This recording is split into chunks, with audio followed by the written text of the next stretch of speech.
Saya tidak bisa memahami bagaimana orang beragama menghinakan agama dan menghinakan sesamanya. Pasti ada yang salah dengan pemahaman agama daripada mereka yang tersasar undang-undang penistaan agama. Setelah Rudy Shimamura yang beberapa kali melakukan penodaan agama dan yang terakhir sempat digerebek dan kemudian dibawa ke kantor polisi terkait penistaan agama.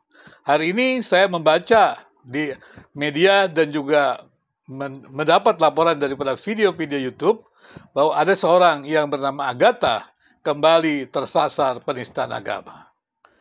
Sekali lagi kemudian saya bertanya, apa yang mendorong mereka, orang-orang yang mengatakan diri membela agama itu, justru menghinakan agama yang berbeda dan secara bersamaan menghina umat beragama? Bagi saya, agama itu adalah kemuliaan bagi Yang Maha Kuasa. Dan bagi saya, orang beragama itu harusnya memuliakan Yang Maha Kuasa. Dan orang yang beragama itu juga harus memuliakan sesamanya. Karena semua manusia itu adalah orang yang beragama. Perbedaan agama itu kan merupakan konstruksi manusia tentang agama.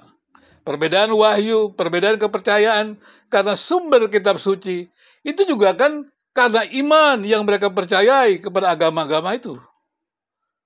Memang mereka tidak bisa membuktikan, dan memang agama atau iman itu tidak perlu pembuktian. Tapi orang-orang beragama itu mengalami pengalaman-pengalaman dengan Tuhan. Mereka mengalami perubahan-perubahan yang dia dapatkan ketika dia berjalan dengan Tuhan. Dan mereka memberikan kontribusi positif untuk dirinya dan juga untuk sesamanya. Pertanyaannya kemudian, mengapa ada orang yang begitu fanatik terhadap agamanya atau fanatisme agama menjadi begitu radikal? Dan karena begitu radikalnya, dia lupa bahwa ketika dia menyaksikan agamanya, dia harusnya memuliakan Tuhan. Dan secara bersamaan juga, dia bukan orang yang menempatkan diri seperti Tuhan. Awalnya seperti membela Tuhan.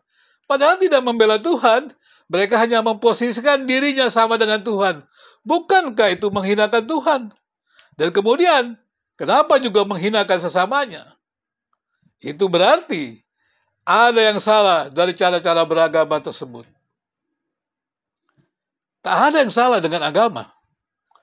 Meskipun saya melihat ada konflik yang mengatasnamakan agama. Tapi ketika ditelusuri, agama yang digunakan sebagai sumber konflik.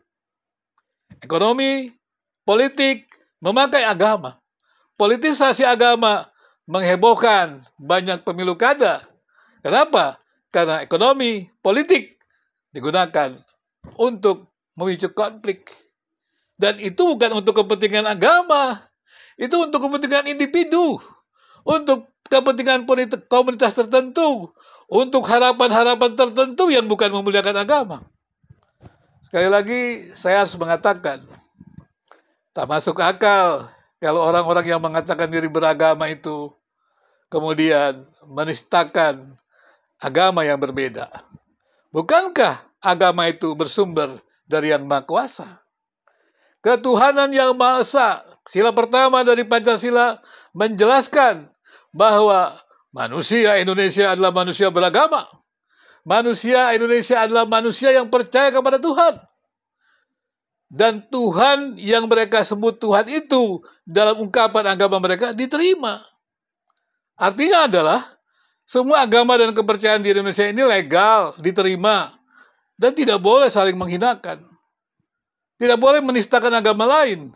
Bahkan sebenarnya juga tidak boleh menistakan denominasi yang berbeda. Sekali lagi, kalau agama itu untuk kemuliaan Tuhan, maka harusnya dia memberikan kebaikan bagi sesama. Kalau kemudian yang terjadi adalah penistaan agama, umat beragama yang berbeda tersinggung, umat yang berbeda agama itu marah dan kemudian melakukan sebuah usaha-usaha untuk menjegal ataupun untuk mengadukan mereka yang menista agama itu kepada peraturan hukum, dan itu memang benar. Dan saya setuju juga, kejahatan bagi kehidupan manusiawi itu Manusia yang sesungguhnya memang tidak perlu dibalas kejahatan, tapi dibawa saja dia ke pengadilan untuk dikembalikan kepada yang baik itu sendiri. Tapi lebih daripada itu, saya harus mengatakan lagi, agama harusnya memuliakan Tuhan dan memuliakan sesama. Tak ada perdamaian tanpa perdamaian agama-agama. Indonesia membutuhkan perdamaian agama. Pemerintah yang baru ini membutuhkan kerjasama agama-agama untuk menghadirkan Indonesia yang kuat, Indonesia adil dan makmur.